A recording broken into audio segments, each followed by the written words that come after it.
Alam niyo po ba na ang paru-paro hindi lilipad pag umuulan? Bakit? Kasi mababasa yung kanyang pakpak.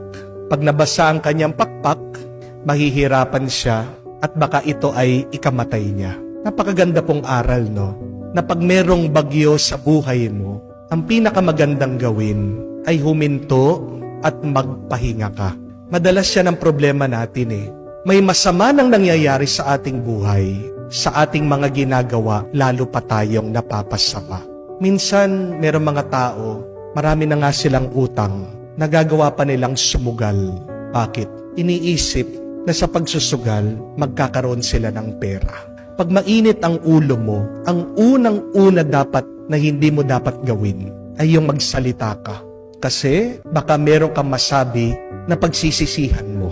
Amen? Ang sabi nga, ang salita parang toothpaste.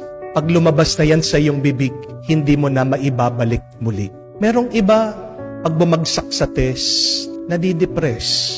Kung man bumagsak ka, ano kailangan mong gawin? Pahinga ka muna. Bigyan mo ng oras ang iyong sarili. Pagkatapos ng ilang panahon, sumubok ka muli. Hindi yung bumagsak ka, susubukan mo na naman muli. Na hindi ka nagpahinga, magulo ang isip mo, babagsak ka muli.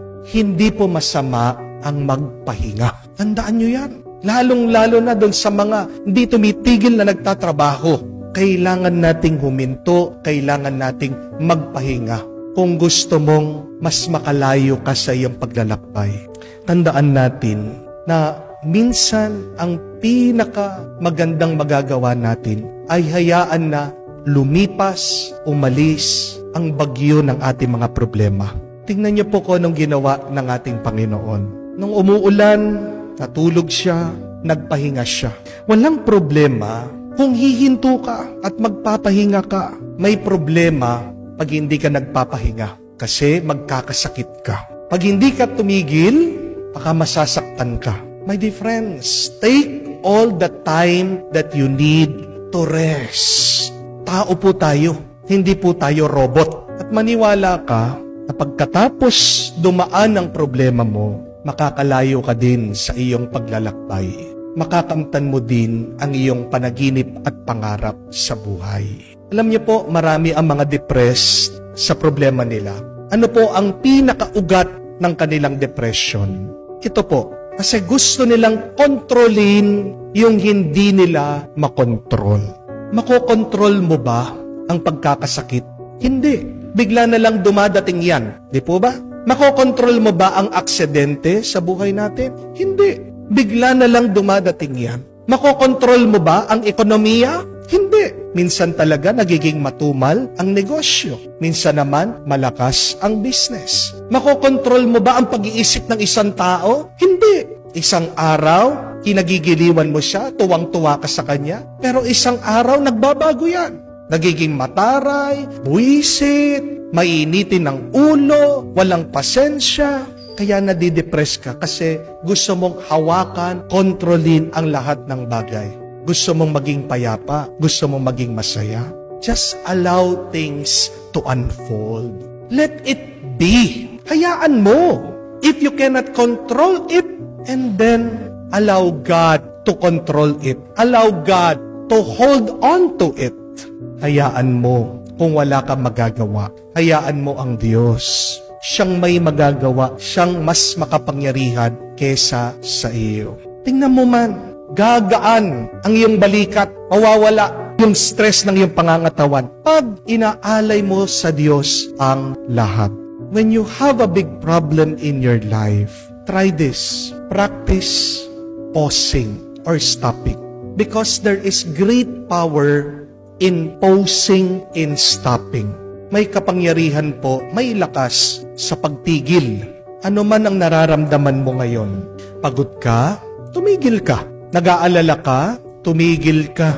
Nai-stress ka, huminto ka. Nagdududa ka, tumigil ka. Galit ka, pahinga ka, huminga ka. Nagmamadali ka, huminto ka muna. Kung gutom ka, tumigil ka, kumain ka. Takot ka, huminto ka. Naguguluhan ka, magpahinga ka. Kung nawawalan ka ng tiwala sa iyong sarili, hayaan mo muna ang mga bagay-bagay. Anong nangyayari sa iyo pag tumitigil ka? Maaari kang magdasal. That is the power of pausing, of stopping. You are giving yourself time to pray and to be one with God. Diyan nagkakaroon ka ng pagkakataon ng panahon para manalangin. At sa pamamagitan ng panalangin, diyan ka humuhugot muli ng lakas sa Diyos. Tandaan niyo po that movement does not mean progress all the time. Ang mga nagkakasala, palagi hindi humihinto, kumikilos. Pero hindi lahat ng kumikilos nagkakaroon ng magandang bunga. Hindi po ba? Sometimes it is better to just stay put, stay still, be silent, than to act sinfully. Gumalaw ka nga, meron kang ginawa, pero napasama naman dun sa iyong ginawa. Mabuti pang wala ka nang ginawa.